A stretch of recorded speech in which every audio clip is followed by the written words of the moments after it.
everybody to welcome everybody to the second installment of Taste of Seminary for Fall 2022. My name is Todd Daly. I teach theology and ethics here at Urbana Theological Seminary. And for the first time ever on the Taste of Seminary, we get to hear from our newest addition, Dr. Emily G. Wenneborg, who also happens to be the director of the Pascal Study Center here at Urbana Seminary. Emily has recently received a PhD in philosophy of education and religious studies right here from the University of Illinois. And she is, as I just mentioned, also director of the Pascal Study Center. And if that isn't enough, she's also assistant professor of philosophy of education and religious studies. It's quite a mouthful here at Urbana Seminary. Just for what it's worth, this is just a small tidbit before we let Emily take it away. One of her, I guess you could say, hobbies, or one of the things Emily enjoys doing is learning new languages. She, if you ask her, she will say she's dabbled in French, Latin, and German, but now she's taking on Mandarin. So anyway, that's quite impressive. So Emily is here to talk to us tonight about secular education and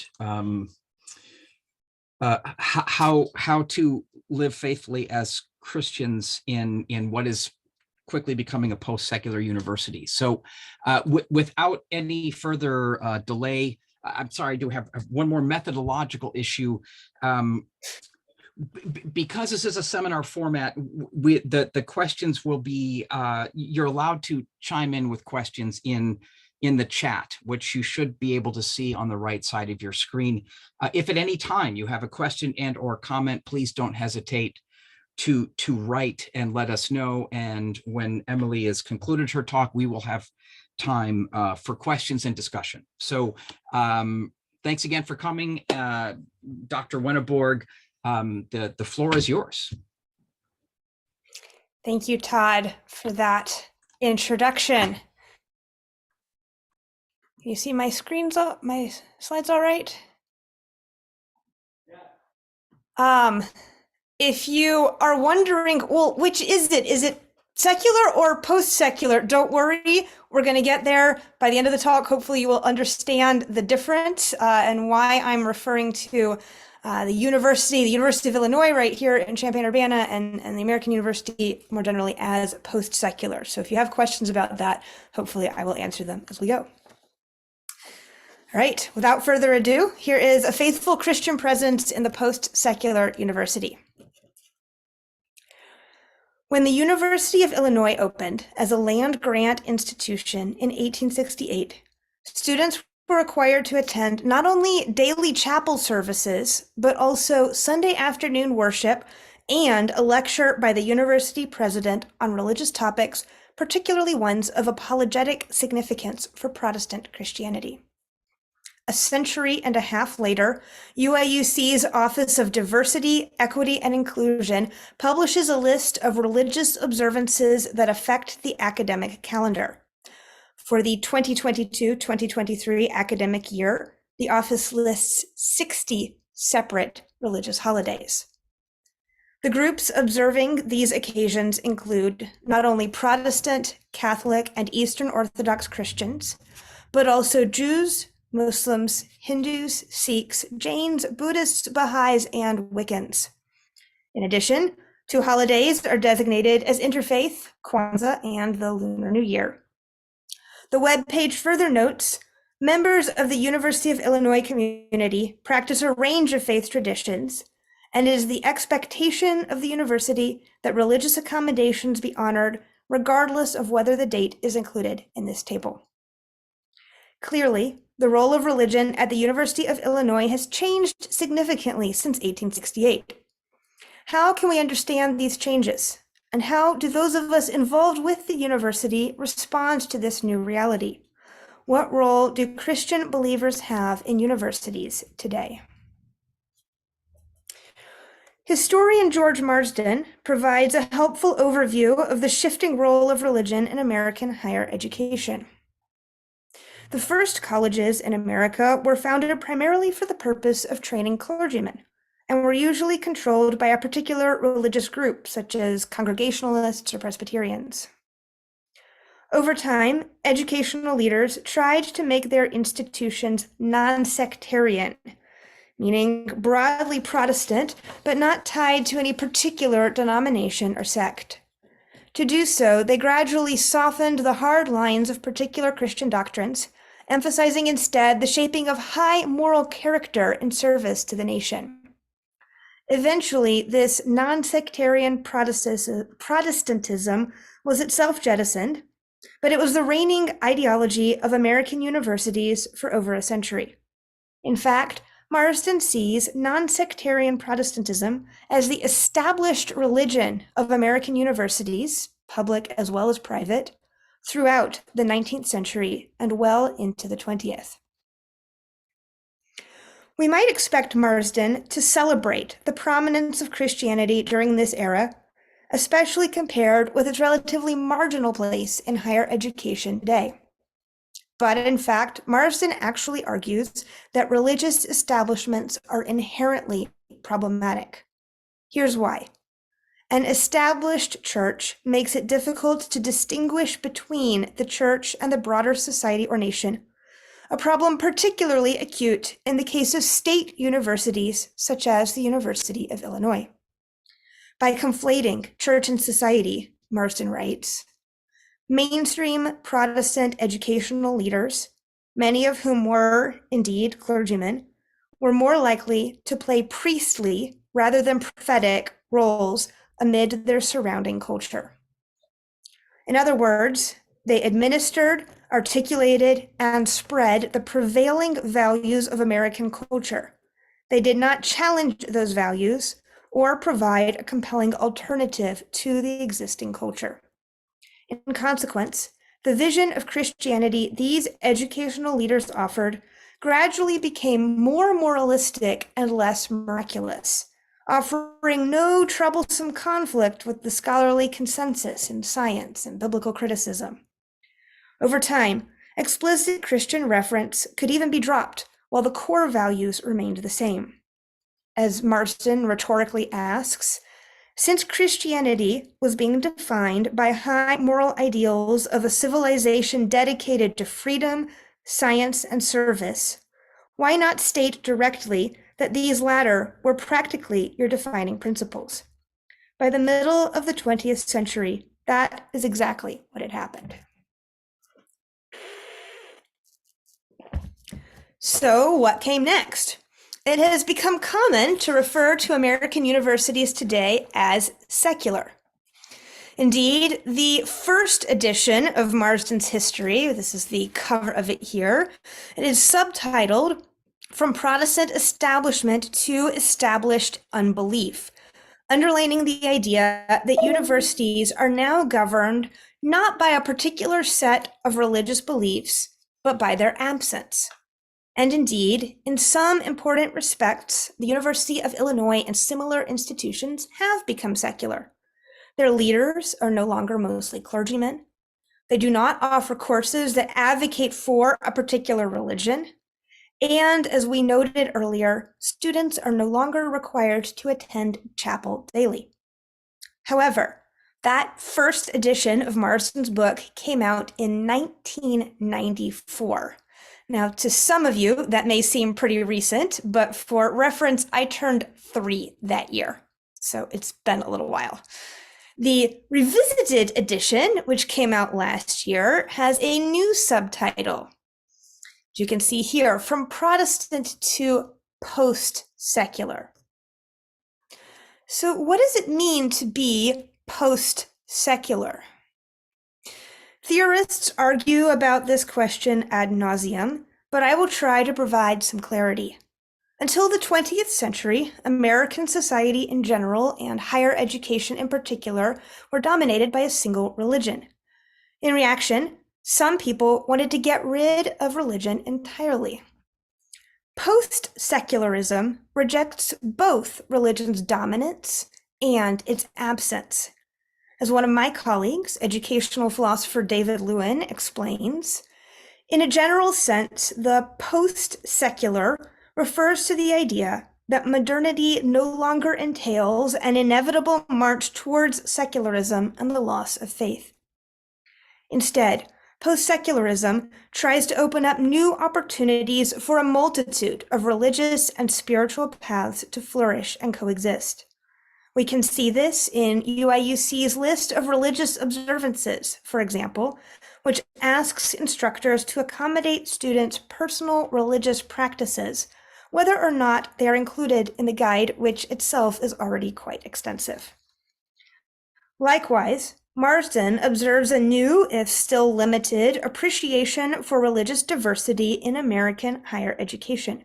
He writes, one reason why the American Academy of the 21st century might be fairly called post-secular is that there is so much room for diversity of opinion that, while secular viewpoints continue to dominate, various religious outlooks can still find room for expression. Here's another way to think about these changes. Religion has not disappeared completely, but there has been a shift in its location. Specifically, as we move away from the establishment of a single religion, as that religion loses its support from the formal institutions of higher education, voluntary religious engagement not only fills the void, but flourishes in its own right. In consequence, Marsden says, there is an exciting new role for Christian thought, not as the leader over all of American higher education, but as one among many perspectives at the table. He observes that Christian thought and learning is prospering in its new outsider status, and considers it a benefit to see Christian perspectives as distinctive minority points of view. In this role, Christian thought, he says, will not be able to impose its will on others, but rather its challenge will be to make itself so attractive in its practices and outlooks that despite its inevitable imperfection, others will admire it and want to emulate some of its qualities.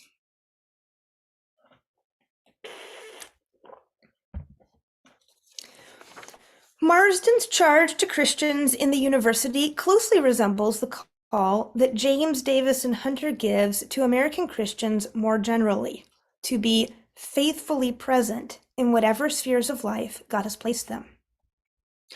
Hunter explains his vision of faithful presence through the advice that the Lord sent by the prophet Jeremiah to the Hebrew exiles in Babylon. The false prophets said that the time in exile would last only a few years. We might compare them to some today who suggest that it is possible to take back America and American universities for God. In contrast, Jeremiah wrote that the Jews would remain in exile for several generations.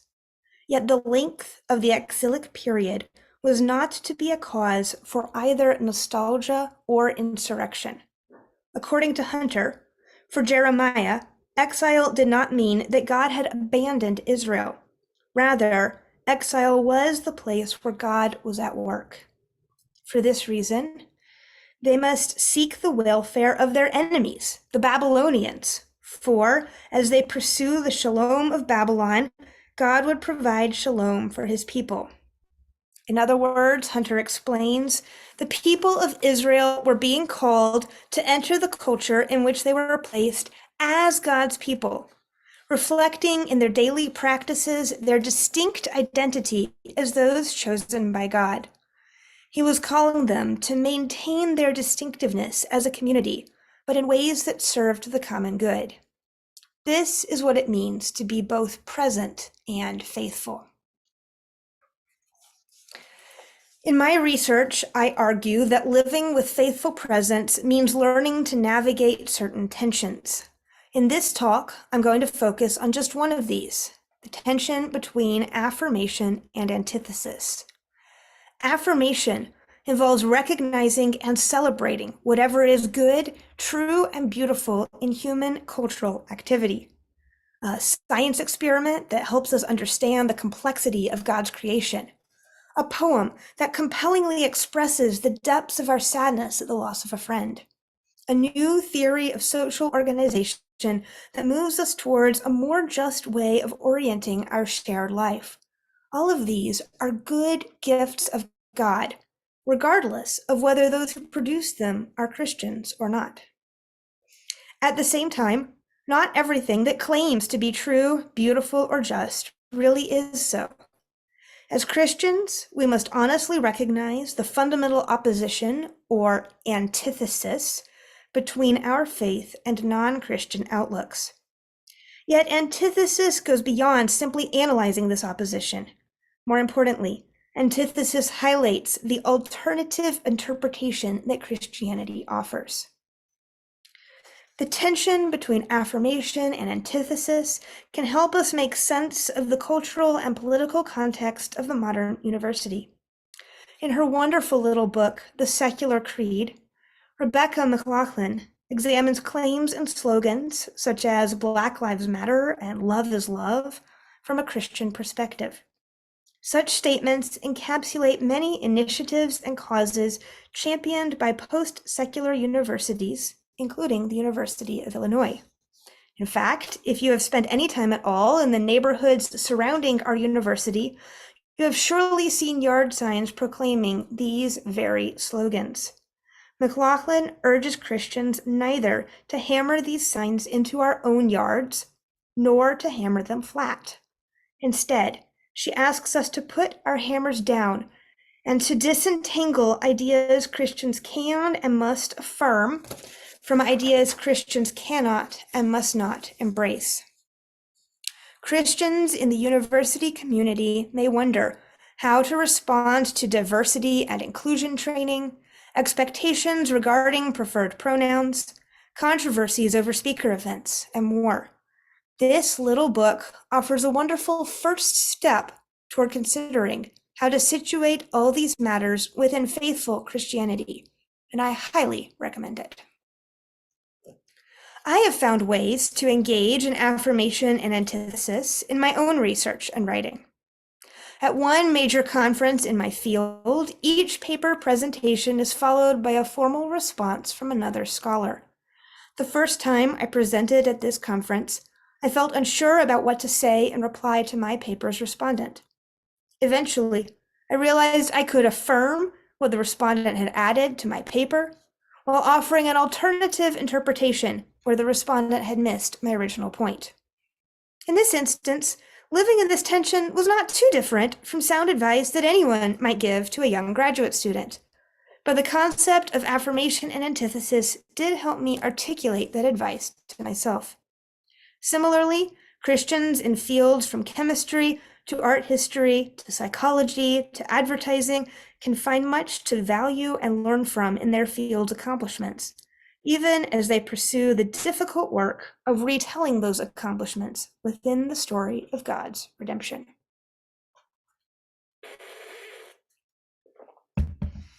So, if believers are to live in this tension between affirmation and antithesis, what theological basis do we have for calling Christians to live in this tension? The practice of affirmation rests on the theological concepts of creation and common grace.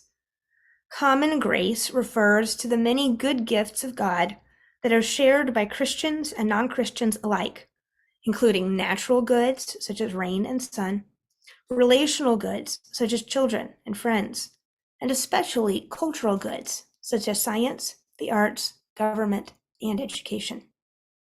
The concept of common grace opens Christians up to affirm the goodness of many aspects of cultural activity, including the efforts of non-Christians. Furthermore, it leads us to see all aspects of human creating as enabled by God the Creator. Yet affirmation leads directly and necessarily to antithesis. In almost the same breath as Christians affirm that the world and human culture are good, we also acknowledge that the world is fallen and humans are sinful.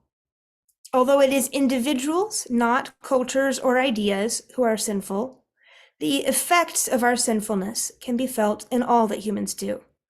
For this reason, many aspects of cultural and intellectual activity are fundamentally at odds with Christianity. These may include artistic expressions, philosophical assumptions, political arrangements, and more. So we cannot affirm everything about human culture. Instead, we seek to reveal the antithesis between Christianity and other competing systems of belief, value, and practice. Yet Hunter emphasizes that antithesis is not simply negational. Subversion is not nihilistic, but creative and constructive. Therefore, antithesis involves not only showing the conflict between Christian and non-Christian ways of viewing the world, but also developing Christianity as an appealing alternative to other patterns of thought and behavior. In this way, antithesis leads back to affirmation, recognizing much that is praiseworthy in non-Christians' pursuit of art, scholarship, justice, and other areas of human culture. Similarly, affirmation always leads to antithesis. It does not merely recognize the goodness in non-Christians' cultural activities, but also resituates that goodness in the context of God's gracious gifts. Thus, these two attitudes cannot exist independently of one another, but each must continually feed into the other. To help us see more clearly the interconnectedness of affirmation and antithesis, as well as the enduring tension between them, I find it helpful to contrast them with two other attitudes. These attitudes often masquerade as affirmation and antithesis, but they are actually perversions of them. They are negation and synthesis.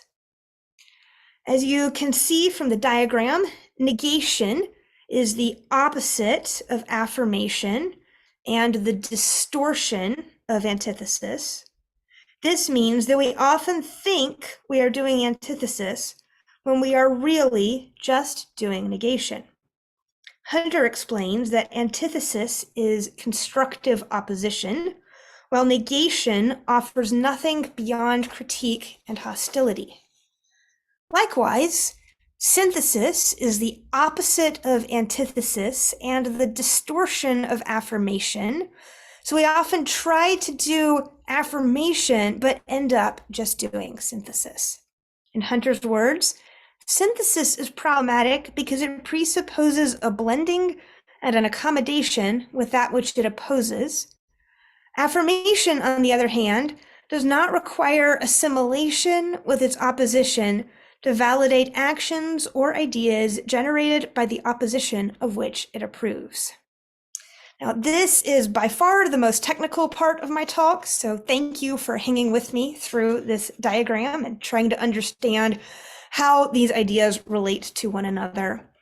What I hope you can start to see, the important takeaway here, is that affirmation and antithesis can only truly be affirmation and antithesis when we pursue them both together. As soon as we neglect affirmation in favor of antithesis, we no longer even have antithesis, and vice versa. It is for this reason that philosopher James K.A. Smith has referred to faithful Christian presence as a precarious dance. This means that faithfulness is never a settled thing, a set of rules we can formulate and apply in all times and places. On the contrary, just like following Jesus, living with faithful presence looks different for different individuals, families, churches, and schools.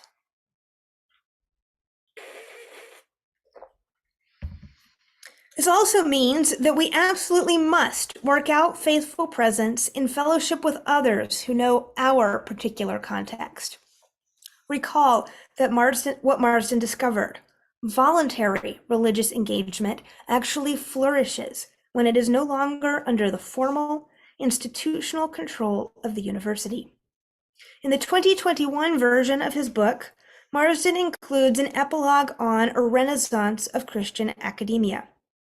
Although the history of Christian engagement in higher education since the 1960s is certainly complicated, Marsden finds much cause for hope in recent developments. He celebrates the founding of the Wade Center at Wheaton and the formation of a wide variety of Christian societies for particular academic disciplines. He also highlights the work of InterVarsity in both academic publishing and campus ministry. And he briefly mentions the growth of Christian study centers, which he says encourage sophisticated integration of faith with learning and university life. Now, you may already be aware, I guess all of you are aware because Todd said this at the beginning of the talk, that my role at Urbana Theological Seminary is leading Pascal Study Center, a Christian studies center serving the University of Illinois community. One thing that I love about the Christian Studies Center movement is that it intentionally tries to live out Hunter's concept of faithful presence. Earlier Christian study centers, such as L'Abri and Ligonier, were retreat centers where folks would travel to the Swiss Alps or the Pennsylvania hills to meet with others who wanted to think deeply about the Christian life. Those organizations did and continue to do good work. But Christian study centers today have chosen to situate themselves close to colleges and universities where students and faculty already are. This proximity makes it possible for Christian study centers to truly be present to the university communities they serve. Another wonderful aspect of the study center movement is that it offers support and collegiality without insisting on a single model of what a Christian study center must look like. The University of Illinois is very different from the University of Virginia, the University of Florida, Ball State University, or any of the other universities served by Christian study centers. We have a different history, different research emphases, a different student body, and so on. Therefore, Pascal Study Center must find its own way to support the University of Illinois community in the precarious dance of faithful presence. Hunter explains that living in the midst of the tensions of faithful presence means recognizing that we are not God, but we serve one who sees the bigger picture and is able both to forgive and to redeem all our failings.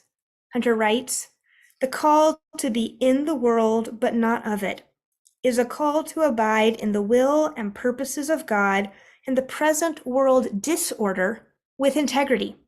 And the only way to reach for that integrity is to recognize the tension and to reside within it, knowing that failure is inevitable, forgiveness is ever available, and the work of the Holy Spirit to transform and sanctify our efforts is always inscrutably at work."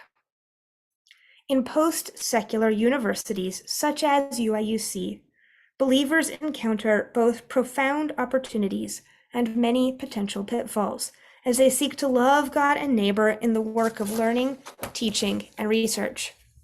With the help of Pascal Study Center, Christians at the University of Illinois can learn how to engage their academic disciplines with both affirmation and antithesis, and can find community for the call of faithful presence. If this mission appeals to you, would you please get in touch with me? I've got my email address here on the screen, along with several other resources you can check out. And I'd love to talk more with you about ways you can get involved in the work of Pascal Study Center. Thank you.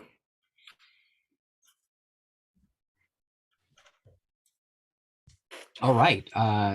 Thank you so much, Emily. There is just a whole bunch of stuff to think about here. Can you, yeah, I actually, I want to start with a short, methodological question. Would you mind talking just a little bit more about the Christian Study Center? I want to give you a 1 to 2 minute platform to say more about that to folks who might be interested. Sure. Do you have specific aspects of the study center in my 1 to 2 minutes that you want me to kind of address, or can you give me a little bit of yeah, certainly. That's a fair question. Some of maybe your day-to-day activities, or some of the things that you are presently doing now, say, whether it's a book discussion group, et cetera, and Sure. or some of the events that you are envisioning in the perhaps near or not so near future. Sure. So a little bit about the concrete programming Yeah, that a yeah. study center involves. So if you've been following along with what Urbana Theological Seminary has been trying to do and starting a Christian Study Center, you know that this has been a dream, that this has been kind of partly realized for a while, but that I was brought in just at the start of this year to really see it to fruition. So we're in what I would consider the launch semester this Mm. fall right now.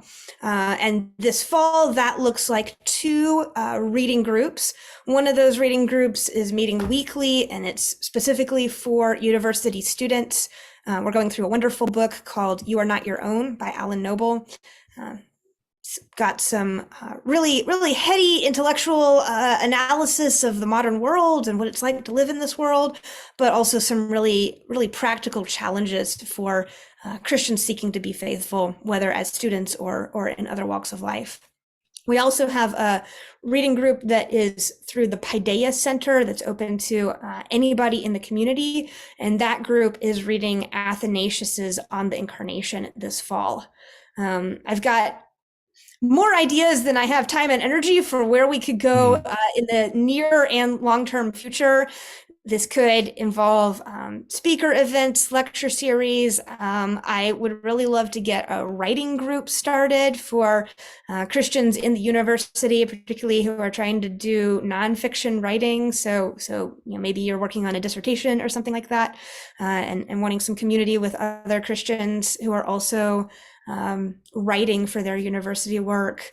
And the list goes on. If there's particular ideas for anybody in the audience who's connected to the University of Illinois and you've got something that you'd love to see Pascal Study Center do, again, get in touch with me. Let's chat. I'm in very much a listening stage of things and trying to gather ideas and suggestions and feedback on what people would like to see happen. Oh, that's great. Thank you for that, Emily. Yeah, I loved your I loved the analogy or the metaphor about neither allowing yard signs to stay up or to smash them to the ground. Or I think that was what you were, or that's a metaphor you drew upon. I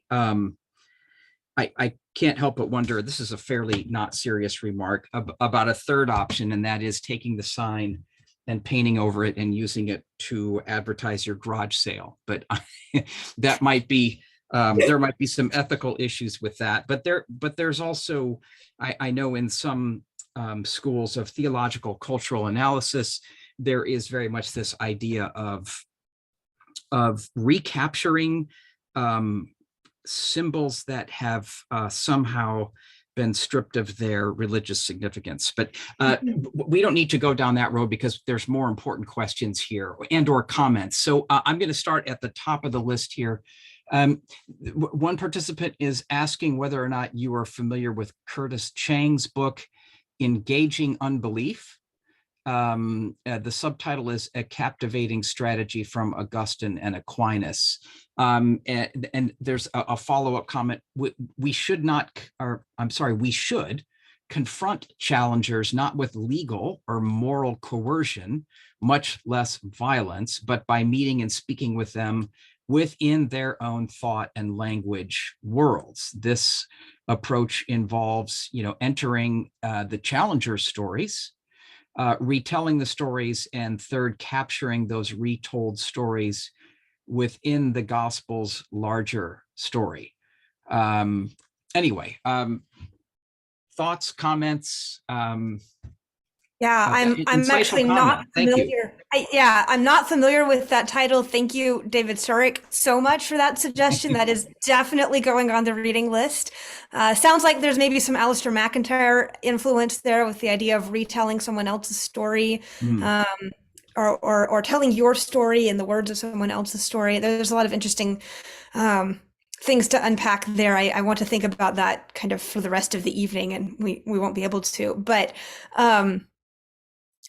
the one thing that I want to say is this is why it is so important to have believers in the academy, to have believers in the university, particularly believers getting advanced academic training, graduate studies, PhDs, going on to be professors, because that is how you learn the language of the academy. And it's only once you can speak the language of the academy that you can tell the gospel in that language. Yeah, and David did affirm a yes on McIntyre. So Yeah, that makes a lot of sense. that It's was definitely one I need to check out. Thank you so much for the recommendation. an insightful observation there. Um, yeah, I've got another comment. Thank you so much for this presentation. I was particularly interested in the differences between affirmation and synthesis. And I think that diagram, the deepest part of your talk you mentioned, and antithesis and negation. So that fourfold, or that four-part drawing, they say, I suspect the answer may be much of what the Ministry of the Christian Study Center is attempting to do. And maybe I could add a follow-up, maybe not question, but something I'm wondering about too. And that is the option that no one seems, well, the option maybe that we haven't talked about, and that is non-engagement, which would seem really odd for a Christian study center. But are there times when non-engagement might be the way to go? And I'm asking that. That's not a challenge. I'm asking a genuinely open-ended question there. Right, right. Yeah, that's a really important question. Let me attempt an answer to that, but Todd, make sure I get back to the original Sure. question. Yeah, absolutely. The chart, the diagram. In terms of choosing to engage, so I mentioned that there are multiple tensions in faithful presence that I unpack further in my research. I've written about this in a number of places. If you'd like to read some of what I've written, you can send me an email. I can send you that material. One of those tensions is between engagement and distinctness. So we are called to engage the culture, to engage the university, but from a place of distinctive Christian belief, thought, and practice. And sometimes, in order to sustain that distinctiveness, we need to step away from what we are trying to engage. If we are always engaging, we never have time to kind of refuel. We never have time to recenter, to remind ourselves who we are in Christ. I often find it helpful to think of that in terms of rhythms of time. So that might look like the weekly rhythms of work and Sabbath. It might look like saying on the Lord's Day, I am with the people of God, many of whom may not be students or professors or academics, so that I'm reinvigorated, I'm renewed for the 6-day work of engaging my academic community. Another way of thinking about that question of choosing not to engage, the other thing that came to mind in that is that there might be certain topics that we might choose not to engage, topics that might occupy a fair amount of the energy and the thought space for the academic community, for the university community. And partly a Christian study center or an individual believer might choose not to engage them simply for bandwidth reasons, for limitation reasons. I'm reading a wonderful book right now about the goodness of our limits as human beings and how that's a gift from God. But there also might be a way of engaging the university by not engaging. There might be a way of saying, actually, that's not the most important conversation for us to have right now, but here's another conversation that we would like to have. And so I would want to resituate decisions to step back from engagement, either in an individual believer's life or in an organization's life, not as a total posture of rejecting the project of engaging the university. That would be an entirely different position that one might choose to hold. And it's not what I'm putting forward here with this idea of faithful presence in the university. But rather, they might be situational choices that make possible further and better engagement. So I'm not choosing to entirely leave the university, to entirely leave kind of the city of man, to put it in Augustine's terms. Augustine was mentioned earlier. Mm. I'm not choosing to entirely withdraw from that, but I might be choosing to step out of some of its patterns, Mhm. out of the larger project of engagement that I'm engaging in. Mhm. Does that answer that? Did you want to follow up Yeah, on no, any of that's more than enough. I'm happier for you to re-engage the fourfold diagram or the four-part diagram if you Sure. Let had me more pull to that say back there. up. So Elaine or Brian, you've asked me to expand a bit. If there's something particular you'd like to ask me, feel free to put that in the chat. Otherwise, I'll just start monologuing about this diagram again. By the way, credit goes to Pastor Luke Hershey for creating the diagram for me and for helping me think through the way that these relate to one another. So the core idea here is that there are these two postures, these two attitudes of affirmation and antithesis. They're what we're called to, I believe, following Hunter and others, but they're in tension with one another. It feels like any movement I take toward affirmation feels like a move away from antithesis. Any move I make toward antithesis feels like a move away from affirmation. And I think that's the right space to be in. That tension is where God calls us to live. But it's really hard to live in tensions, and so we often try to collapse them. We often try to find easy, more stable seeming positions. So there are some Christians that, and I'm not pointing fingers, I'm not naming names, I'm not subtweeting anybody. I think this is a temptation for all of us. Some of us in some parts of our life, we may lean toward affirmation. Our most natural language is that of celebration, is that of praise, is that of saying, look at this wonderful thing that my non-Christian lab mates or the non-Christians in my study group or my poetry group or whatever that they've created. Mhm. And again, that's a good posture to have if it's held creatively in tension with antithesis.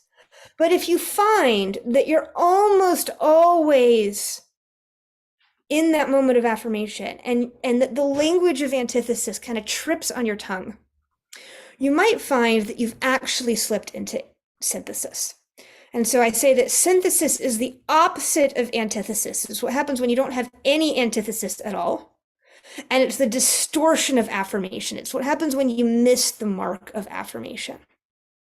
And the same dynamic is happening on the other side. Some of us fall really easily into the language of antithesis. This may surprise some of you, but this is especially easy, I think, for people who have been through grad school, because we are taught a lot about how to critique ideas, how to critique arguments, how to critique texts that we respond to. And so it's very easy for our first and most natural movement to be, but what about this other thing? But what about this thing that you got wrong? But what about this thing that you missed? And again, I think it is right and good as believers engaging the university for us to say, hey, this thing that you value is actually part of this larger thing that you don't understand and that you may even be rejecting. Mm. But if you are only ever saying not that to the university, to the broader culture, you may well have slipped into negation. And again, negation is the opposite of affirmation. It's the absence of affirmation, and it's the distortion of antithesis. It's what happens when you miss the mark of antithesis. And so I argue that the way to avoid either synthesis or negation is to try, by God's grace, by the work of the Spirit, to hold affirmation and antithesis together. Okay. Yeah, that's yeah. So thank you. Some follow-up questions. I think that's helpful. Now so just and this is David again, and maybe this is kind of maybe a clarification question. So in this diagram, does affirmation necessarily lean toward inclusion an antithesis towards exclusion, or are those not necessarily inevitable outcomes? I would want to think about that and maybe talk with David more and understand where he's Mhm. coming from. I think as a very quick response, I would say affirmation leans toward yes, and Okay. antithesis leans toward no. So then I need to think about, is yes the same as inclusion and no the same as exclusion? I'm not sure those are quite the same. They might be overlapping in a lot of Hmm. practical Hmm. cases, but Yeah. you're kind of tapping the analytic philosophy training here, where I want to parse these different Sure. concepts, and Sure. I could do this all night. Well, let's extend this to 10 then. I'm just kidding. Yeah, well, thank you. That's something to consider. And I can imagine too, some of our listeners would probably maybe benefit from thinking about how this paradigm, if you will, could apply to a real life issue Mhm. that Christians may be facing in the university today. Yeah. But I just that's something to think about. If something comes to mind, great. I've also got another question here. Let me run through a couple of examples. I'm Yeah, going to yeah. see if I can give a little bit of a further response to David's question, as I'm just kind of thinking this through right now. I Mhm. love this question, David. Thank you. I want to think about this for a long time. One thought came to mind about whether antithesis leans toward exclusion. So the question was, does affirmation lean toward inclusion and antithesis lean toward Mhm. inclusion? And I can imagine you're going to have to like work through this thought experiment with me for a moment, but I can imagine a way in which antithesis would actually lean toward inclusion, so that we would pull those apart a bit. And we're going to have to think back to the earlier movement that Marsden, the earlier moment in the history of American education that Marsden pointed out before it became post-secular, when it was more secular. So it was Mhm. more trying to um, negate any place for um, religion, any kind of religion, Christian or otherwise, in the university. That was an earlier stage of the development. So we're not in that stage anymore, Mhm. as you heard from the list of religious observances that are recognized by the university. But you could Indeed. imagine, and you could imagine an earlier time, say 30 or 40 or 50 years ago, when there might be a Christian at the university, at that time secular university, who might say to the secular university, "Hey, I have friends and colleagues who are devout practitioners of, say, Judaism or Islam, and they have certain religious observances that are not recognize that they're being asked to maybe do work on a Friday evening when they're getting ready for Shabbat, or maybe to do Mhm. work on Eid when they're trying to fast, and they're not being accommodated in certain ways." And so there would be a moment actually of antithesis, of resistance to the dominant culture of the, at that time, secular university. That would still be a moment toward greater inclusion. That would be calling the university to be more inclusive of the members of its community. So I think it's a really interesting question. This is just like my first initial gut response to it. I want to think about it more. David, we can chat more sometime if you want. But I think I want to pull those apart and say that these might be two different dimensions that we could parse, that they're not, even if they're overlapping, they're not equivalent. Yeah, yeah. Thank you. And David has said, yeah, I think that's right. And that's a very helpful example. And it is nevertheless rife with tension, which I think is any kind of engagement is going to carry that. Right. And of Um, course, it's going to look different as the culture of the university, as the predominant ideology of the mhm. university Yes. shifts. So, right now, the university tries to be very inclusive, racially Mhm. inclusive, sexual and gender Mhm. identity Mhm. inclusive, um, Mhm. religious inclusivity. At least at the University of Illinois, there's quite a big push for that. And so that might be a case where for the most part, Christians might take an affirming stance. They might say, this is good. The university is doing well by God's standards to cast a big net and to recognize all who are part of its community. So that might have shifted in the last generation or two.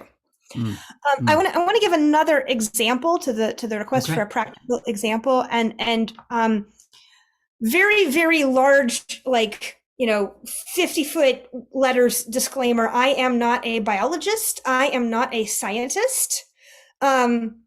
So if there are any scientists or biologists in the audience and I say anything really stupid in the next 2 minutes, don't tell me. But one way that this might look, if you are engaging the academic discipline of biology, might be to say something like, biology, the study of living organisms, has uncovered enormous richness of understanding, of detail about the way cells work, about the way organisms relate to one another in different kinds of communities, about the way reproduction and metabolism and all these things occur. There's just enormous truth that the discipline of biology has uncovered over the last few centuries. And all of that, insofar as it is true, is God's truth. It is all true about God's creation. And we can praise him and glorify him when we understand the migration patterns of butterflies, when we understand the social hierarchy of a colony of monkeys. Those are ways that God has created animals, plants, and living organisms to flourish in his world, and we can give him glory for that. Now, it is often the case that the discipline of biology, as practiced by actual humans, rests on certain assumptions that would exclude God from the picture, that would say the organisms that we are studying are merely physical, that there's nothing spiritual about them, that they do not relate to a creator, that they were not created, that they maybe evolved by chance.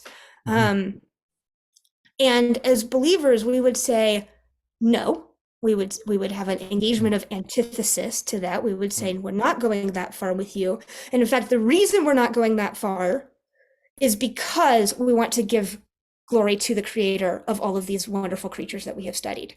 So we're resituating the truth. We're acknowledging and praising and honoring the truth. We're resituating it in the narrative and the story that God is creator and that to him belongs all glory. And therefore, there are certain assumptions that we need to resist for the sake of the good of the creation and the glory of the creator. All right, if I get a bunch of angry emails from the biologists in the audience, I'll deal with that later. But that's one example that came to mind to the request for a practical example. Well, thank you. Those are both very helpful. We've got one more question here, and I think we'll probably call this the last one of the evening. We've another listener says, great talk, fascinating history about the changes of religious influence in higher education. They're wanting to know a little bit more about this relationship between secularism and post-secularism today. And to what extent are there still remnants of secularism that Christians have to navigate while also trying to be faithfully present in a world that is moving rapidly to the post-secular?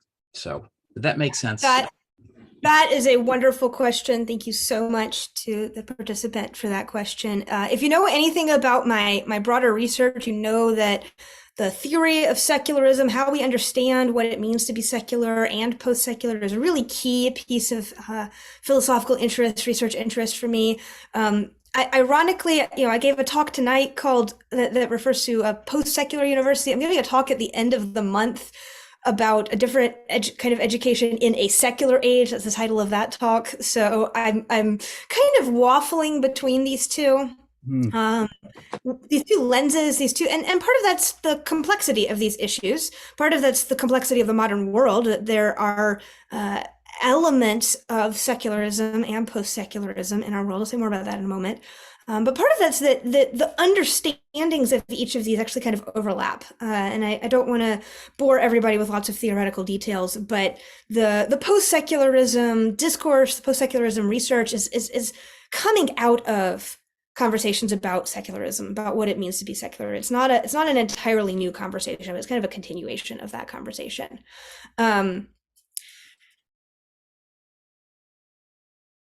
At a very, very overly simplified explanation, I would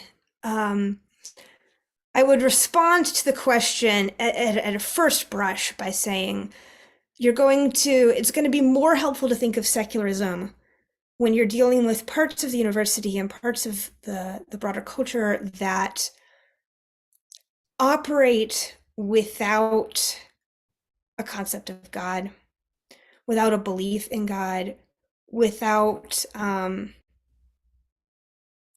looking to anything more than the natural or the material, and without recognizing the ways that our actions in the world and our values are shaped by the communities that we are part of and by the larger story that we think that we're part of.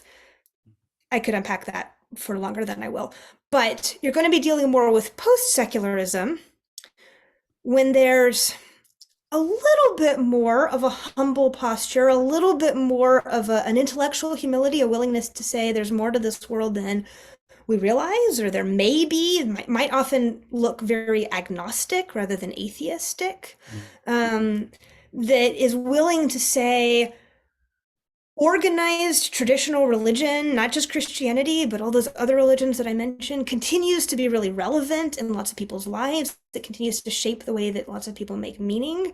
And we don't want to kind of stamp that out. We want to make space for that, even if we don't share that ourselves. We want to include those voices. So at the University of Illinois, I gave the example of a kind of scientific, naturalistic worldview that would lean on the more secular side. So our more STEM fields, I think it's going to make more sense to analyze those as more secular. More humanities, social science fields, and I would also say the administration of the university as a whole is going to lean more toward the post-secular. It's going to lean more toward this kind of, these metaphors that sound like things like multiple voices in conversation with one another, multiple perspectives at the table. These kinds of metaphors are when you're more on post-secular ground. And those are attempting to coexist in the same institution. And that's really interesting for those of us who are kind of outside of both of those paradigms. It's kind of interesting to see, okay, how are they going to relate to one another? Is one of them going to kind of conquer the other? Or are they going to find some way to make peace with one another? I'm not really sure. But it's kind of fun to watch and see where the next few decades takes American higher education. Wonderful. Emily, again, thank you. Thank you so much for this talk. Very, very engaging. Lots of things to think about. Please check out the website for the Pascal Study Center. And again, it was on the PowerPoint slide. You can also access that through our UTS website. Just quickly, as we wrap up here, next week, Dr. Ken Cuffey is going to be talking to us, or he's going to be giving a presentation on fashion. It's Fashion Sense 101. It's not how to update your fall wardrobe. It's actually the subtitle is do head coverings for women really matter? And so this is Paul's somewhat unique, to our ears at least, advice to women at Corinth. And so he's going to unpack that in its historical context and ask what kind of relationship, if any, exists between that passage and gender roles today and the church's public witness. So same time next week, you are more than welcome to come back and hear that. And also, we are hosting a used book sale this Saturday and Sunday at Cornerstone Church in Urbana. You can Google that to find the location, but that will be going on both days. lots of great books at ridiculously low prices. So this will also be recorded. When we find a location to put that recording online, we will let you know. So Emily or Dr. Wenneborg, thank you so much for, again, for your talk. And thank you to everyone for joining us. And we look forward to seeing you all next week. Have a good evening. Thank you. Thank you, Todd. Thank you, everybody, for the wonderful questions, for the wonderful engagement. Yeah, indeed, indeed. I've enjoyed this, and I hope you have as well. God bless.